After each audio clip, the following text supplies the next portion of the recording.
Growing up in the quiet suburbs of Dayton, Ohio, I always had this strange feeling that something was off in my family, but I couldn't put it into words. It wasn't anything obvious at first, just subtle things, like the way my mom's eyes lit up whenever my younger brother, Jacob, walked into the room, or how my dad's laugh seemed more genuine when he talked to him than when he talked to me. At first, I chalked it up to being the older sibling. I was 2 years older than Jacob. Maybe that's just how it worked. I had to grow up faster, help around the house more, be more responsible. But as I got older, those little moments started piling up into patterns. Patterns I couldn't ignore, no matter how hard I tried to convince myself it was all in my head. By the time I turned 16, things went from maybe it's just favoritism to something is seriously wrong. That was the year my parents sat me down at the kitchen table and told me I needed to start paying rent. Rent? I blinked, not sure I heard them right. I'm 16. Mom didn't even look up from her phone. We're teaching you responsibility, Maddie. It's time you contributed to the household. Dad chimed in. You've got that part-time job at the grocery store. You can afford $100 a month. It's not that much. Jacob was sitting on the couch, scrolling through TikTok, not a care in the world. He was 14 and didn't even do chores unless I reminded him. Yet here I was, getting treated like a tenant instead of their daughter.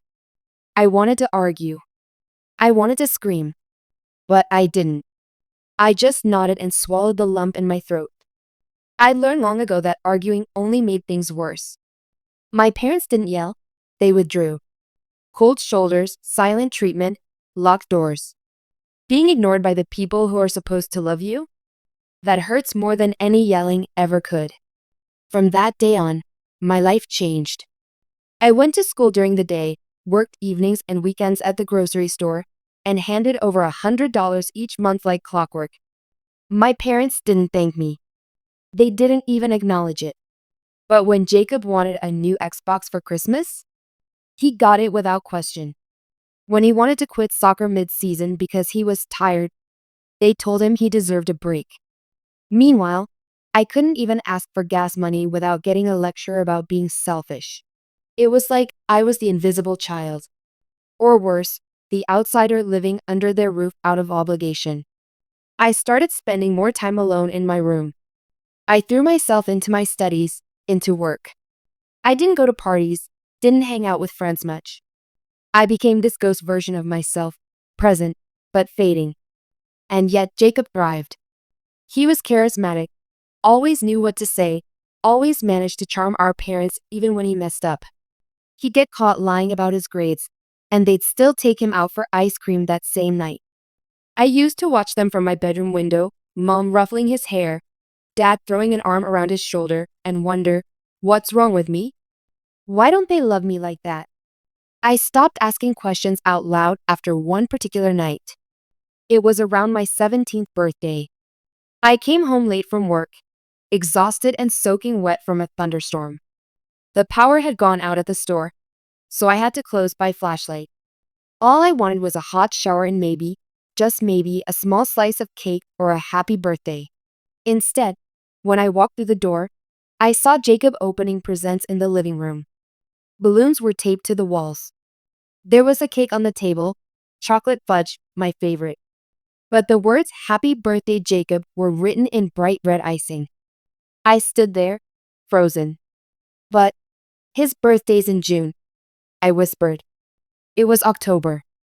My mom turned, startled to see me. Oh, you're home. That's my cake, I said, almost in disbelief. Jacob grinned.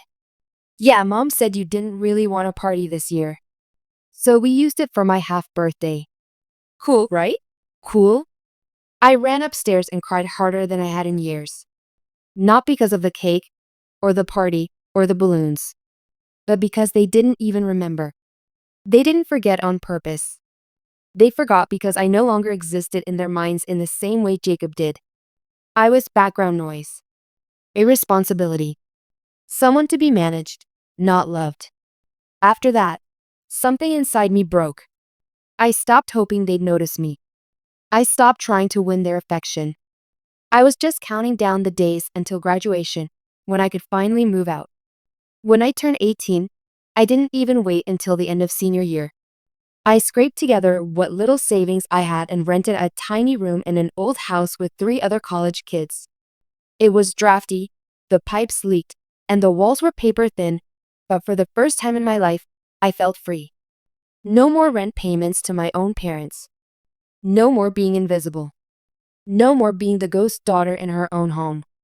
But just when I thought I could finally leave that life behind and start over, a single, yellowed letter hidden in a dusty attic box changed everything. It turned out my family had secrets. Big ones. And I was about to uncover the truth that would shake the foundation of everything I thought I knew about who I was, and why I was never truly one of them. A few months after moving out, I stopped by my parents' house to pick up the last few boxes I'd left behind, mostly books, childhood keepsakes, and some winter clothes buried deep in the attic. I wasn't planning to stay long. In fact, I planned to sneak in while they were both at work, get what I needed, and leave without a word. That house wasn't home anymore. It hadn't been for a long time. The attic was exactly how I remembered it. Cramped, dusty, and full of old memories no one had touched in years. Cardboard boxes labeled in faded Sharpie, plastic tubs filled with baby clothes and photo albums. I had to crawl over an old crib and a broken Christmas wreath just to get to the back corner where my boxes were stored. As I reached down to lift the lid of the box labeled Maddie's School Stuff, I noticed something odd. Behind it, jammed between 2 wooden beams, was a thick, sealed envelope. It was yellowed with age, the paper curled at the corners, and a small piece of duct tape kept it in place like someone didn't want it to move or be found. My curiosity got the better of me. I pulled it out gently, coughing as a cloud of dust puffed into my face. The envelope wasn't addressed to anyone in particular, but across the front, in loopy handwriting I didn't recognize, were 3 words. For her eyes only. I hesitated. My heart thudded a little harder. Who was her? Me? My mom? Some long-forgotten relative? With slightly trembling fingers, I peeled open the flap and unfolded the letter inside. It was dated March 3rd, 2007. That would have been right around the time I was about 8 years old, just before everything started to feel off in our house. The letter was handwritten. The ink was slightly faded, but the words were still clear enough to read.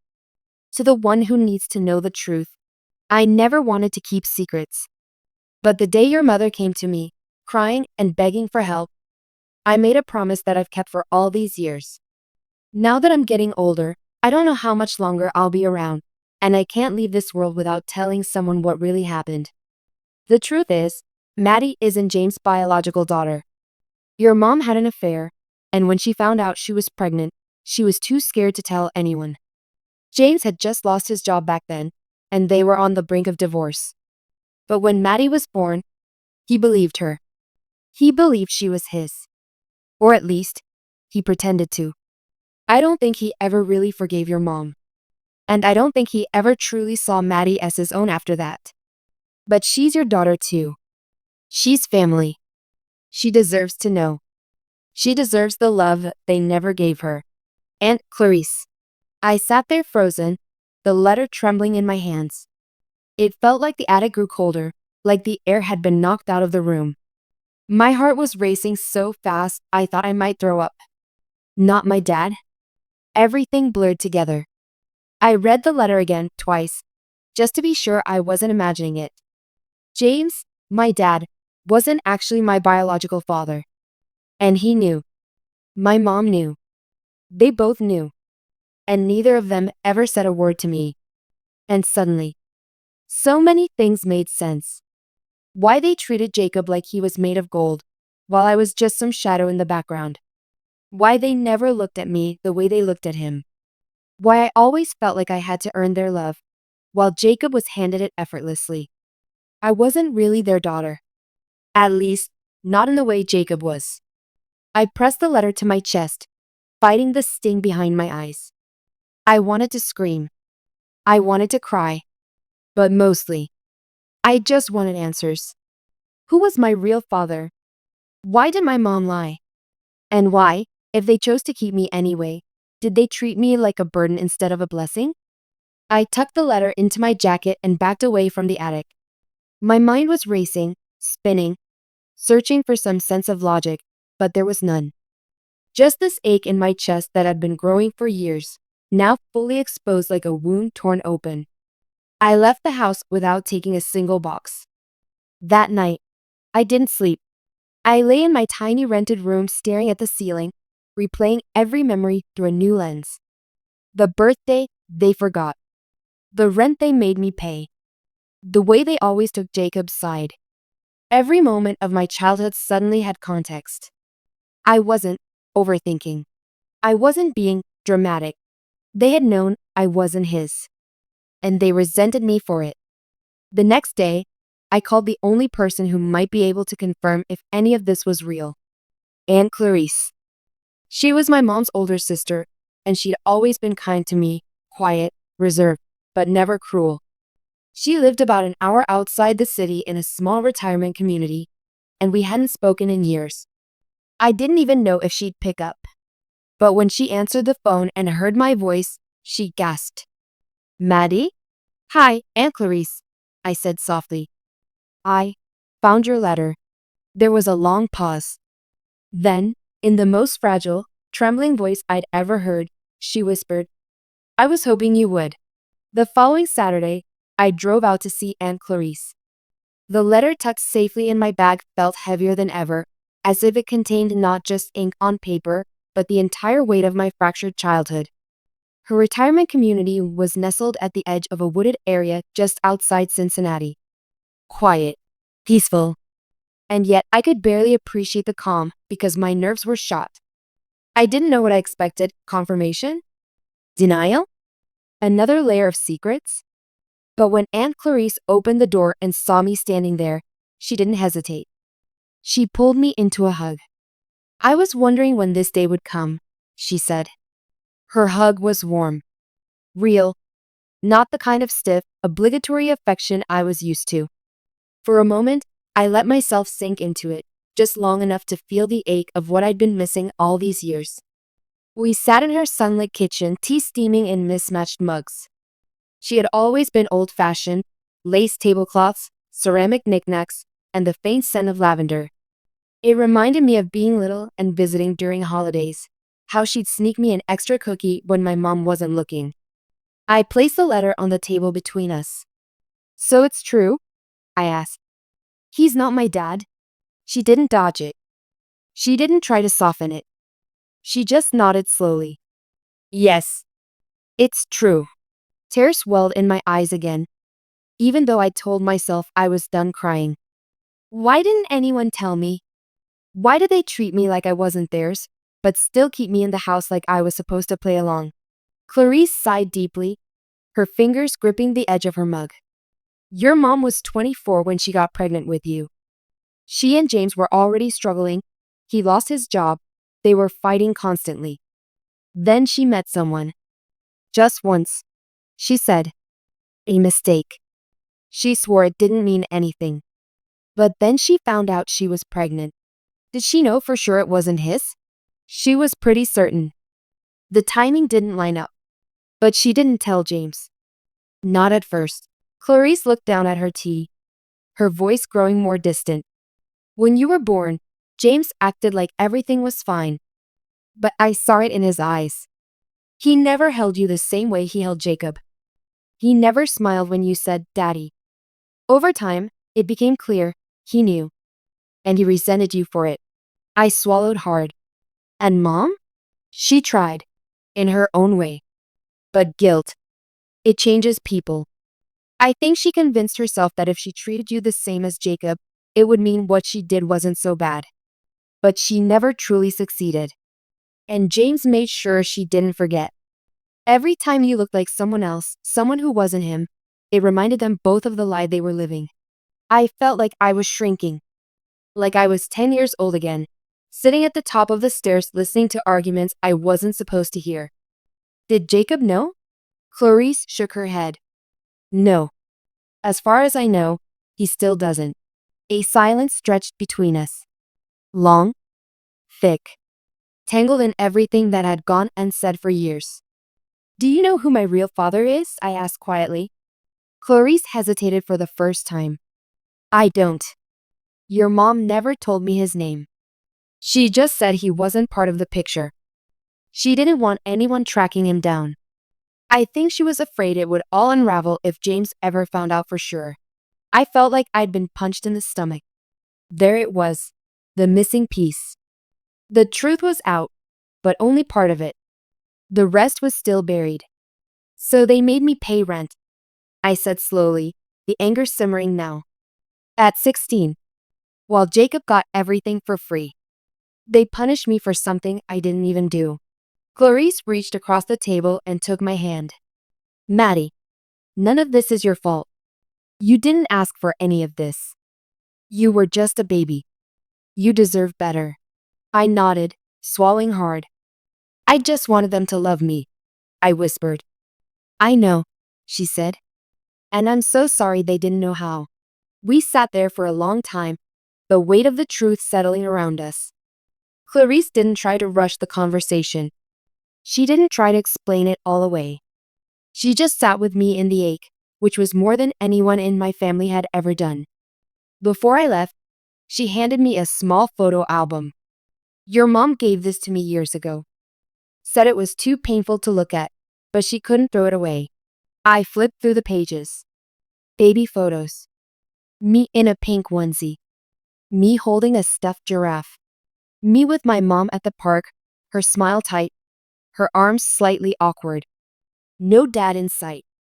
But then, in the middle of the album, tucked behind one of the pages, was a photo I had never seen before. A man, young, maybe in his late 20s. Dark hair. Warm smile. Standing beside my mom in front of what looked like a diner. She wasn't pregnant yet, but she was glowing. Is this him? I asked. Clarice glanced over and nodded slowly. I think so. I only met him once, briefly. He wasn't from around here. Your mom said he worked for a trucking company. She said he was just passing through. Something inside me stirred. A spark. A lead. I took the photo, the letter, and the album and drove home in silence. But I wasn't numb anymore. I was angry. Not just because of the lies, but because they'd made me believe something was wrong with me all these years. They'd let me carry the weight of their secrets, their shame, their bitterness, and they never once offered me the truth. But now, I had something they didn't expect. A reason to keep digging. I stared at that photo for days. It became my anchor, proof that someone else out there might know who I was beyond the identity forced on me. I didn't even know his name, but somehow, this blurry image of a man smiling in the sunlight held more emotional weight than years of birthdays and forced family dinners combined. I had no idea where to start. The photo had no date, no caption, no location, just the faint background of what looked like an old diner sign partially cut off at the top. But I was determined. I scanned the photo into my laptop and began searching every combination of diner names I could think of. Route 66 Diner. Classic American Cafe. Ohio Vintage Diners 2007. Nothing came up. Then I focused on the sign. Using photo enhancement tools online, I zoomed in, pixel by pixel. One word slowly became clearer. Riverside. That was the break I needed. I found a now closed place called Riverside Cafe that had operated in a small town in Indiana, just 2 hours away from where I grew up. It had been torn down in 2010, but there were archived photos on a local history website. And one of them matched the exact exterior in the background of the photo. My heart nearly stopped. This was it. I made the trip the next day. The town was quiet, sleepy, the kind of place where everyone knew everyone else. I found the public library and spent hours going through local archives, newspapers, and business listings from around 2007. I focused on anything related to the cafe. Finally, I found something. An article from April 2007 featured an interview with a truck driver who had helped rescue a toddler from a car accident near the cafe. His name, Samuel, Sam Greaves. He was described as a kind-hearted traveler who frequents the Riverside Cafe when passing through Indiana on his route from Tennessee to Michigan. There was even a photo. It was him. The same man from my mom's picture. I couldn't breathe. His smile, his eyes, it was all there. This wasn't some shot in the dark. This was real. I found another article from 2008 that mentioned Sam had taken a permanent route between Memphis and Columbus. No contact information, but it was a start. I reached out to trucking companies in both cities. Most were dead ends. Then one dispatcher called me back. Yeah, I remember Sam. He retired a couple years ago. Real nice guy. Used to carry a picture of his daughter in his wallet, even though he said he hadn't seen her since she was a baby. Said it was complicated. A daughter. Me? Do you know where he is now? I asked, barely able to contain the emotion in my voice. I think he moved back to Tennessee. Someplace near Nashville. I can't give you his address, but I'll let him know you're looking, if that's okay. I gave him my number and waited, heart pounding. 3 days later, I got the call. Hello? Is this Maddie? A deep voice asked. Nervous. Hesitant. Yes. Who is this? My name's Sam. Sam Greaves. I sat down on my bed, my knees too weak to support me. His voice was like distant thunder, gentle, but powerful. I think I might be your father. We talked for hours. About my mom. About that brief moment they shared. About how he had no idea she was pregnant until years later when she sent a letter saying it was better if he stayed away.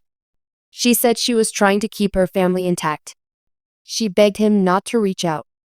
I respected her wishes, he said, his voice thick with regret.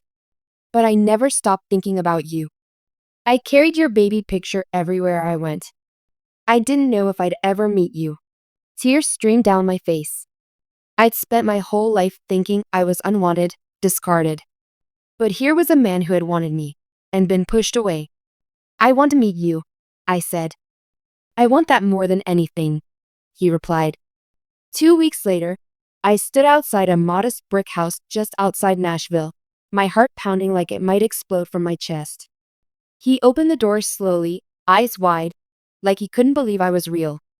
We just looked at each other. And then he opened his arms. I collapsed into them. For the first time in my life, I felt what it was like to be hugged without hesitation. Without conditions. Without resentment. He told me stories. About his life, his job, his regrets. He showed me old photos, souvenirs from the road. Even that same photo of me he'd kept in his wallet all these years. He said, I used to look at this every night and wonder if you were okay. If you were safe. If you knew you were loved. I cried harder than I ever had in my life. He made me dinner. We sat on the porch watching the stars. He didn't try to fix everything or make promises he couldn't keep. But he made one thing very clear. I may have missed the first part of your life, Maddie. But I'm here now. If you'll let me be. And I did. Because finally, someone had chosen me. Not out of obligation. Not because they had to. But because they wanted to. I wasn't a burden to him. I was his daughter. And in that moment, everything started to change. For the first time in years, I felt whole. Not because everything suddenly made sense, or because I had all the answers, but because, finally, I had the truth. And with it, the power to decide who I wanted to be. Still, there was one last thing I needed to do. I needed to go home. Not to stay. Not to be part of that life again. But to confront the people who had shaped my entire existence with lies, guilt, and favoritism. I needed to say goodbye to their version of me and leave it behind forever. I didn't tell them I was coming. I pulled into the driveway of my childhood home late in the afternoon. Jacob's car was parked out front. My heart jumped at the sight of it. I hadn't spoken to him since I left, and I knew I owed him something too, even if he'd been unknowingly complicit in the pain. My mom answered the door, a dish towel in her hand. She froze when she saw me. Maddie? Hi. She opened the door wider, hesitant. You look different. I am different. Inside, the house was exactly the same, clean, orderly, suffocating. My father sat in his usual chair in the living room, watching the news. He barely glanced up. I need to talk to both of you, I said firmly. And Jacob too. My brother emerged from upstairs, confusion on his face. Maddie, what's going on? I took a breath, my fingers trembling. I pulled the letter out of my bag and set it on the kitchen table, next to the photo of my real father. My mother went pale. What is this? Jacob asked. This, I said, looking straight at them, is the truth. And then I told them everything. How I found the letter. How I tracked down Sam. How he had always wanted to know me. How they had lied, covered it up, and punished me in ways I didn't even understand until now. Jacob's face went blank, and then slowly contorted in disbelief. Wait, you're saying Dad isn't your real dad? My mom's hands trembled as she reached for the chair. My father, for once, didn't look away. He didn't argue. He didn't deny it. Why didn't you ever tell me? Jacob demanded. Why did you make her feel like she didn't belong here? She wasn't supposed to know. My mom said, voice cracking. We were trying to protect our family. Protect it from what? I snapped. From the truth? From the guilt of your own choices? You made me pay rent at 16 while Jacob got everything. You treated me like a stranger in my own home, and you made me think it was my fault. My father finally spoke. Quiet. Cold. I did what I had to do. I stayed, didn't I? That's not love, I said. That's endurance. And you made me carry the burden of a decision I never made. Tears burned in my eyes, but I stood tall. You don't get to shame me anymore. You don't get to make me feel less than. I know who I am now, and it's not because of you. My mom broke down sobbing, but it didn't move me the way it used to. I had cried too many times alone in my room while she stood by and let it happen. I had given them everything, my obedience, my silence, my love, and they returned it with suspicion and resentment. I met him, I said. Sam. He's kind. Gentle. He never got a chance to know me because you asked him to disappear. But he never stopped wanting me. Jacob looked like he'd been hit by a truck. I didn't know, Maddie. I swear. I always just thought you were different. I didn't know why. I know, I said. And I don't blame you. You were just a kid too. But I need you to understand what it was like. I do, he said quietly. I think I finally do. My mom reached for my hand, but I took a step back. I'm not staying, I told her. I just came here to give the truth back to where it came from. I carried it for too long. I placed the letter and the photo on the table. You can keep these, I said. I don't need them anymore. Back at my apartment, I packed the last of my things. Not to run away, but to move forward. Sam had offered me a place to stay while I figured things out, and for the first time in my life, I said yes without guilt. He met me halfway and helped load my boxes. When I climbed into his truck, it felt like coming home. As we drove through the winding roads, he glanced at me and said, You okay? I nodded. I think I will be. In the weeks that followed, I got to know Sam not just as a father, but as a person. We cooked together, went on long drives, talked late into the night about everything and nothing. He didn't try to replace the years we lost, but he made sure we didn't lose another second. I got a job in town, enrolled in night classes. I started building a life, not the one I was forced into, but the one I chose. Jacob and I talked a few times. Slowly, awkwardly. But there was potential. He apologized, genuinely. And that mattered more than I expected. My mom sent a letter. It was long, emotional, full of regret. She asked if someday we could talk. I haven't written back yet. Maybe I will. Maybe not. Healing doesn't have to include everyone. Sometimes it means choosing peace, even if reconciliation never happens.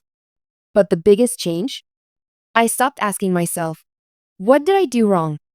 Because now I know I did nothing wrong. I was never broken. I was just living in a house where love was conditional and truth was buried under guilt and fear. And now, I'm free. I'm building something new, something real. A life where love is given, not earned. Where I'm not a burden but a blessing. And that, more than anything, is the ending I never knew I deserved.